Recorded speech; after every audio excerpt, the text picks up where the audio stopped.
നമസ്കാരം. ഞാൻ ഡോക്ടർ ബീന. എൻ്റെ നുറുങ്ങ് ചിന്തകൾ എന്ന പുതിയ പങ്ക്തിയിലേക്ക് എല്ലാവർക്കും സ്വാഗതം. ഇന്നത്തെ എപ്പിസോഡിൽ വ്യക്തിയുടെ സ്വഭാവ രൂപീകരണത്തിൽ സ്വന്തം വീടിനുള്ള സ്ഥാനം എന്താണ് എന്ന് നമുക്ക് നോക്കാം. ഒരു കുട്ടി വീട്ടിൽ സ്നേഹം, കരുതൽ, അംഗീകാരം എന്നിവ അനുഭവിക്കുമ്പോൾ അവൻ്റെ മനസ്സ് ആത്മവിശ്വാസത്തോടെ വളരും. ഭയവും നിരാകരണവും നിറഞ്ഞ വീട് ഒരാളുടെ സ്വഭാവത്തിൽ ഭീതി, ആത്മവിശ്വാസക്കുറവ് എന്നിവ സൃഷ്ടിക്കുന്നു. മാതാപിതാക്കളുടെ പെരുമാറ്റം, പരസ്പര ബഹുമാനം, ജീവിതശൈലി എന്നിവയാണ് കുട്ടികൾ അനുകരിക്കുന്നത്. സത്യസന്ധത, കരുണ, സഹിഷ്ണുത എന്നിവ വീട്ടിൽ നിന്നും തന്നെ അവർ ഏറ്റുവാങ്ങുന്നു. വീട്ടിൽ തുറന്ന സംഭാഷണങ്ങൾ നടക്കുന്നുണ്ടെങ്കിൽ കുട്ടി ആത്മാർത്ഥമായി തൻ്റെ വികാരങ്ങൾ പങ്കിടാൻ പഠിക്കും. നിരന്തരം കുറ്റപ്പെടുത്തലുകൾ മാത്രമുണ്ടെങ്കിൽ അവൻ അടങ്ങിയോ വിപരീതമായ പ്രതികരണശീലമുള്ളവനോ ആയിത്തീരും. വീട്ടിൽ നൽകിയ ചെറിയ ഉത്തരവാദിത്തങ്ങൾ തന്നെ ഒരാളിൽ നിയമാനുസരണം ജീവിക്കാനുള്ള ശീലങ്ങൾ വളർത്തുന്നു. കുടുംബാംഗങ്ങൾ തമ്മിലുള്ള സംഘർഷങ്ങൾ എങ്ങനെ കൈകാര്യം ചെയ്യുന്നു എന്നത് തന്നെ കുട്ടിക്ക് പ്രശ്നപരിഹാര മാർഗങ്ങൾ പഠിപ്പിച്ചു കൊടുക്കുന്നു. സ്ഥിരതയും ശാന്തിയും നിറഞ്ഞ വീട് ഒരാളെ കരുത്തുള്ളവനാക്കി മാറ്റും. കലഹവും അവഗണനയും നിറഞ്ഞ വീട് സ്വഭാവത്തിൽ തർക്കപ്രിയത, അനിശ്ചിതത്വം, അക്രമ സ്വഭാവം പോലുള്ള പ്രശ്നങ്ങൾ വരുത്തുന്നു. കുട്ടികളുടെ ഒട്ടുമുക്ക സ്വഭാവത്തിൻ്റെയും വേരുകൾ വീട്ടിലാണ്. പിന്നീട് സമൂഹവും വിദ്യാഭ്യാസവും കൂടിച്ചേർന്ന് വരുമ്പോൾ ഉണ്ടാകുന്നത് എന്തൊക്കെ മാറ്റങ്ങൾ വന്നാലും സ്വന്തം വീട് തന്നെയാണ് എല്ലാത്തിൻ്റെയും ആധാരം.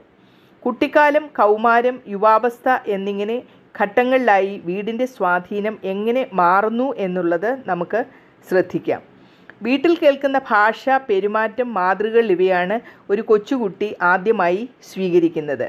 13 മുതൽ 19 വരെ വയസ്സുള്ള കുട്ടികൾ സ്വതന്ത്ര ചിന്തയുടെ വളർച്ചയുള്ള സമയമാണ്. കൗമാരക്കാർ വീട്ടിലെ നിയമങ്ങളെ ചോദ്യം ചെയ്യാനും സ്വന്തം ആശയങ്ങൾ മുന്നോട്ട് വെക്കാനും തുടങ്ങുന്നു. ഈ സമയത്ത് മാതാപിതാക്കൾ തുറന്ന ആശയവിനിമയം പ്രോത്സാഹിപ്പിച്ചാൽ കുട്ടി ആത്മവിശ്വാസത്തോടുകൂടി വളരുന്നു.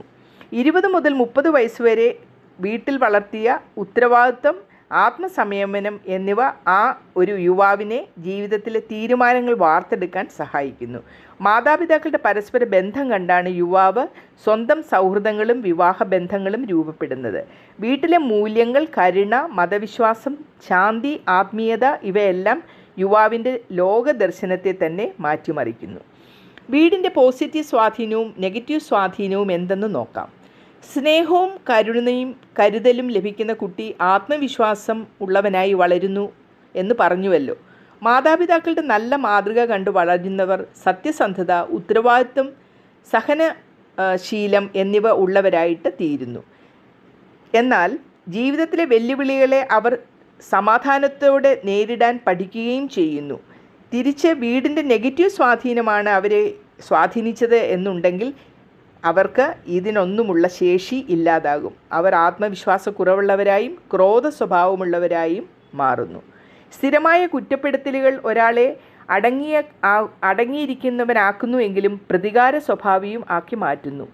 സ്നേഹവും സുരക്ഷയും ലഭിക്കാതെ വളരുന്നവർക്ക് ആരോഗ്യകരമായ ബന്ധങ്ങൾ സ്ഥാപിക്കാൻ ബുദ്ധിമുട്ടുണ്ടാകുന്നു.